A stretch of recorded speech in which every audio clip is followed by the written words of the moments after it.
There you go. Totally casual and relatable. Great.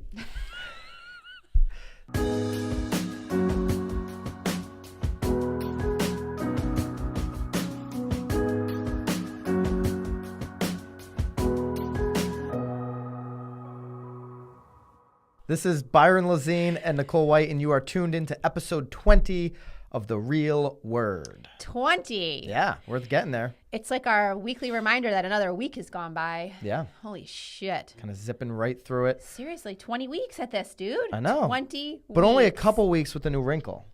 The wrinkle. Yeah, the little racket wrinkle. I feel like the wrinkle is like foreshadowing into what is to come. You want to do a wrinkle now. You're done with the racket. No, You're I'm bored done. of the racket. No. I'm talking about the wrinkle. Like there's it's a do you know what do we need to go back to English 101? Oh, like a foreshadow. Do you know what a foreshadow is? Like a You allude to the future? Yes. That could be in the dictionary. Look that up, Sam. That could be the definition. Foreshadow. Like, foreshadowing. Oh God! So what's the wrinkle then? It's no longer the Webster dictionary. It's the Byron dictionary. That would be dope. Look, our third. It would be it'd be like a pamphlet, though. Our third racket. Look, it's sort of like the wrinkle. Oh, no, that's not a foreshadow. That is. It is technically a segue. When you're doing this Segway, kind of stuff. like you're like riding a Segway. But it would have been better if we were like very close to our last racket topic. Well, anyway. Let's get through our main topic, then we're going to get into the racket, which we've got a confused. super fun racket. Lots of rackets today. Everybody listening or watching is very confused. So what we want to talk about, and I think a lot of people watching this would have input, in your marketplace of what's happening. Love to hear from you guys. This is a realtor mag article. You love your realtor mag articles. Well, so does anybody read realtor mag? Drop us a comment if you do. Do you want to know why? Yeah. Well, because I still see their emails coming through. Nope. I still haven't initiated my Inman account, so I can really only read the first paragraph. But I leave Inman to you, and I do. But you do have directions on how to set up your Inman account. I have tried, which is free. By the way. I've tried a few times. Okay. Nope. That's a racket. That is a racket. The typical American household isn't typical anymore. It's not typical anymore. Well, do you agree with that? So, you're kind of speaking a little out of turn. I feel like we're talking about space. I'm going to give you the rest. Yeah, go ahead. Finish your sentence. Nuclear families account for only 20% of buyers today, far outnumbered by singles living alone and childless couples. I had to ask you what a nuclear family was, and then I had to Google nuclear family. So if you want to know we're doing a lot of definitions today. Who knew episode 20 was going to be like the definition day? So nuclear family is when there are two parents and children. Two parents, two kids, a golden retriever, and a white picket fence. I hate to use the word typical because I feel like that's not even it's not even typical anymore. Boy and girl? Does it have to be boy and girl to be nuclear? No, it didn't say that. It didn't say it had to be a husband and wife either. But the nuclear family is a family where there are husband, wife, or wife, whatever, parents and children. There are children involved in the home.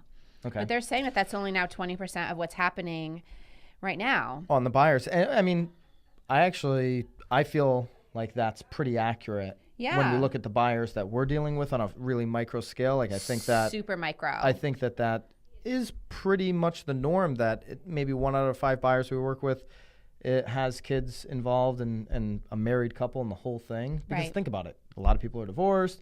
A lot of people in the buying community right now are baby boomers, so the kids are out. And downsizing. There's definitely a lot of millennials that are buying that are just, ahead of that cycle. For shizzle. So are people just really starting to acknowledge the fact that they don't want flipping kids, and it's okay that you don't? That could be a good point. Yeah. I mean, no one no, says there's you have a lot to of do people it, having people. kids, though. No, there are. I'm not saying that that's the reason. That's Nicole. That's a Nicole speculation. I think that people are definitely starting later.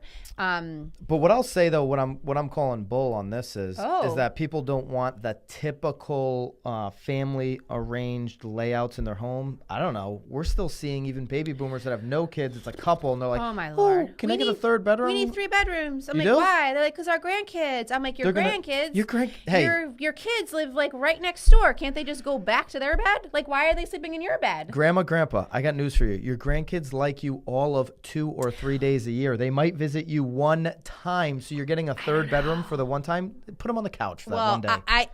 So I agree with that. But so my in-laws, my children love going to my in-laws. I love when they sleep over at the grandparents' They house. do now when they're at visiting age, when they have a life.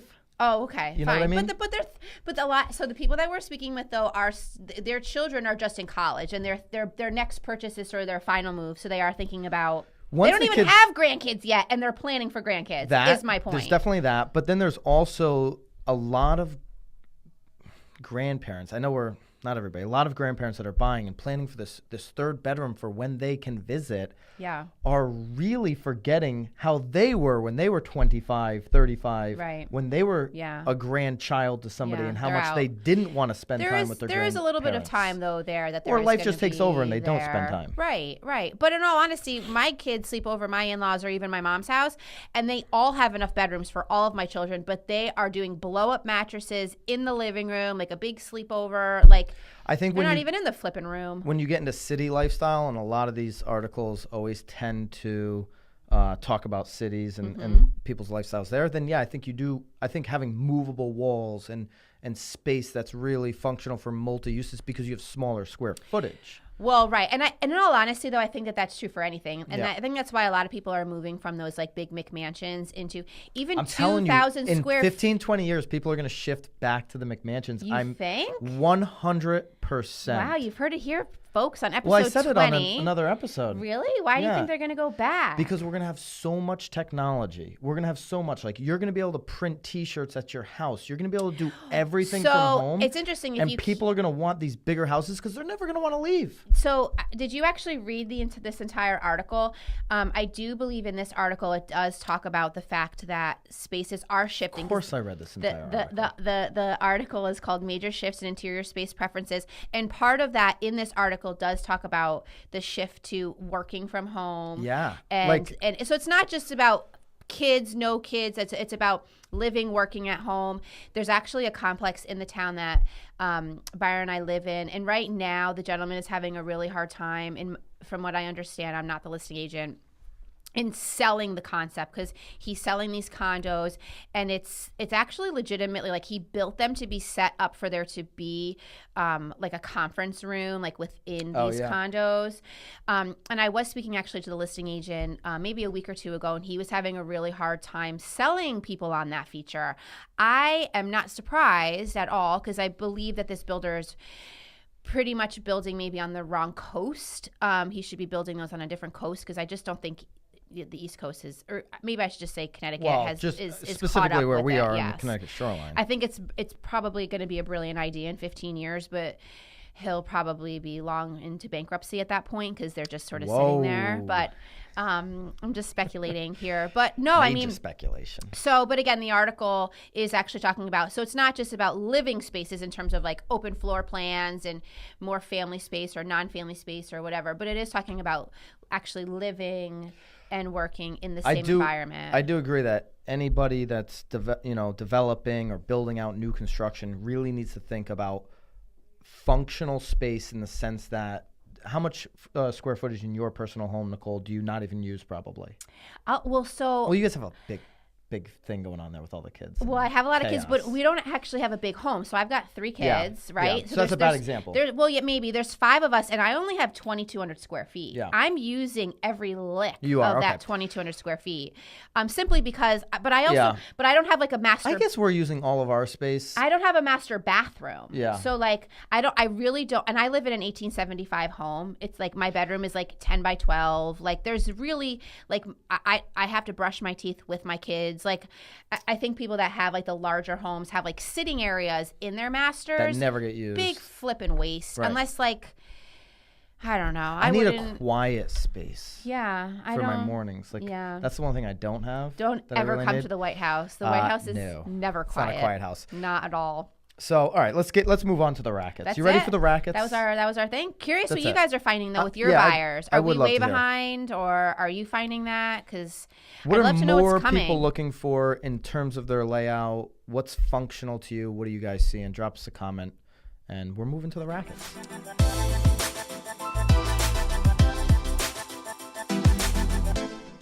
NAR, your National Association of Realtors. I don't give a crap. NAR wants to raise your dues $30 next year and 2.5% a year starting in 2020. Such a racket. I mean, every year.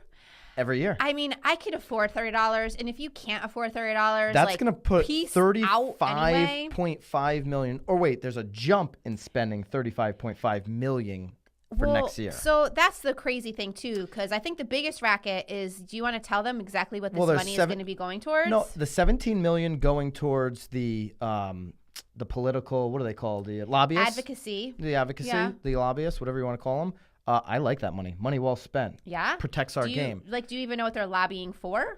Every time there's one of these new, racket laws that, I want to tax buyers in Connecticut. I want to tax, these types of things that pop up. It helps. I think it's. I like that. No. I like the lobbyists. We have a very strong lobby. So let's do that. Rest of the stuff. They want to fix their buildings. They want to close the buildings down. Start working from home, like we just talked about. Go back to the non-nuclear home. Work there. I agree. And you can save your money on buildings. No. My biggest problem with NAR is the fact that they want to spend a bunch of money on ZipLogics. They've spent so much money on things that haven't worked in the technology space. Or they haven't even let us know that I didn't even know we had a flipping website. NAR is not a technology company. Get out of the tech business. Leave that to the professionals, which you are not. Right. And protect the realtor community, which is why I spend the money on the lobbyists. I'm fine with that. Okay. So you're cool paying $30 extra a year. No, I'm cool spending $15 because they only need half of it. Half. So I'm cool with spending $15. Okay. It's a racket. The I'll whole do a thing's 1% a racket. The increase. problem is our boards, like our local boards, want money. I have an electric key; they want my money. My local boards, my sellers want my money. Local boards is the biggest racket going. Attorneys want my money. Everybody wants my flipping money. Everybody just wants to suck my money. Suck it dry. It's a racket. We'll talk about the local boards another day. That's a racket. What's the next racket? So our next racket is, I think this is the biggest racket because I have no desire to ever participate in a flying vehicle. Do you? Yeah, 100%. You do?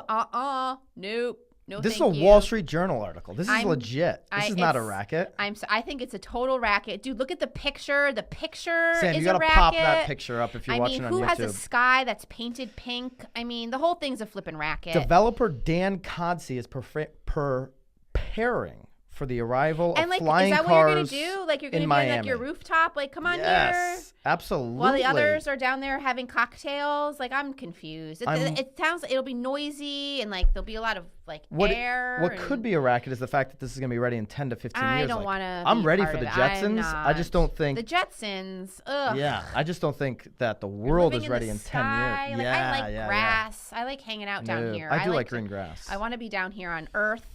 I'm good with being on Earth. No, I like the flying car thing. I don't think we're ready in 10 years. It says Uber's getting in the game. Uber already killed somebody with their self-driving cars. I know. It's a big old mess. Definitely not a racket. I think it's a flipping huge probably, racket. I want no part of it. I want no part of a flying car. I'm all in. And then my kids are going to have flying cars. Oh my God. Yes. Whew. Are you kidding me? They can't even ride their bikes down the road. It's just a little early. What's the next racket? Crazy.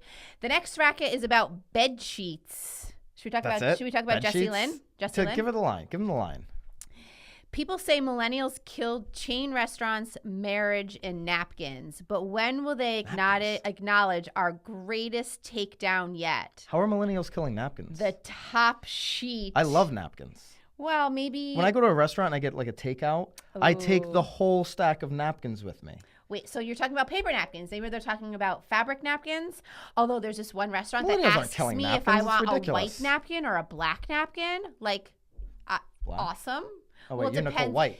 I want a white napkin. I'm Nicole White. It depends on what you're wearing, right? Oh, it does? If you're wearing white pants, you don't want a black napkin.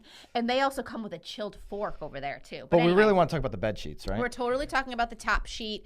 There's a huge debate right now. If you don't know what a top sheet is, I didn't know what a top sheet was. The sheet that goes over the mattress is called... It's called the fitted sheet. The fitted sheet. Yes, because it's fitted. The sheet that goes on top of that they tuck in is the top sheet. Which is also known as the flat sheet. The flat sheet. It's called the flat sheet. The Top sheet, flat sheet. Yeah. I'm a big fan of the flat sheet. I am not a fan at all. There are lots of pros and cons in this article. I agree with all of the cons. It's a lot of work. It's like bunched up at the bottom. No. Making my bed is a miserable mess. I want no part of the top sheet. There's nothing better than getting a hotel, like, perfectly made bed. Not an experience I have at home, by the way. This is at the hotels. Perfectly made bed where you have to, like, fight to get in under the sheet. Okay, so that's fine. So I loved getting tucked in as a kid. Like, all, like, snug as a bug in a rug. I get it. I'm totally cool with it. But now that I'm responsible for, like, that mishmash making, it's a racket. It's a total racket. Not a racket. I don't want the top sheet. It's the real deal. I don't want the top sheet. I'm going to be in a hotel a couple days this I don't week. want the top sheet at all. I'm looking forward to the top sheet. Nope. Yeah. What about seasonally? You know, what's that saying? We're sort of in the cooler change of on the other side of the seasons. pillow. Like, it's always cooler underneath the top sheet. Well, I don't know about that. But what about in the winter? Like, you don't want it to be cooler in the winter, and then you're in there all like nipples are hard because it's all icy in there. My nipples don't get hard. No. Sorry, no. My nipples they stay the same all the time. All the time. That's a racket. No. I call your bluff on that one. They've never had any episode. other consistency except for normal. So normal nipples. Right? I think that's crap. Anyway, so you're a top sheet. I'm not a top sheet. The whole thing is a racket. I'm curious to see what else the millennials are going to do because I'm not a millennial. So actually, and you are. I'm a zennial. I'm a millennial. Yeah. I'm a zennial. I'm like you're that thing that nobody talks about. That is the worst. Like, is that another grouping. racket? That is the worst grouping ever zennial. of all time in America. Zennial? The zennial. Nobody knows about him. Nobody cares about him. I'm a zennial. It's like a 2 or 3 year thing. We'll give another definition for you on the zennial. Well, yeah, you and I are only, 3 or 4 years apart. I'm the elder statesman of the millennial group. Well, I'm the oldest millennial. But if you're a millennial, hit me up. zennial. Follow me on Instagram. Don't follow Nicole. She's a zennial. Millennials stick together. I'm sorry. Follow Nicole. That's too. a racket. She's super cool. Anyway, you know what else is a racket? What? That it's not spring yet. Hey. I want spring. If anybody has one of these, like in orange. Orange. Send it to us. Orange. Send it to us. Bring it on. on. We want to do some racketing. He wants to be like Judge Judy, like call the shit to order. Yeah. No. All right. Big fan of the bed sheets. Not All the sheets. Love the sheets. Drop us a comment racket. if you like the sheets. Not a racket or not a sheet fan. If you've got any rackets you want us to discuss, you can drop us a comment. And that's it. We'll see you next time. Thanks, guys. Let's rack it out of here. Rack it out. Peace. See ya.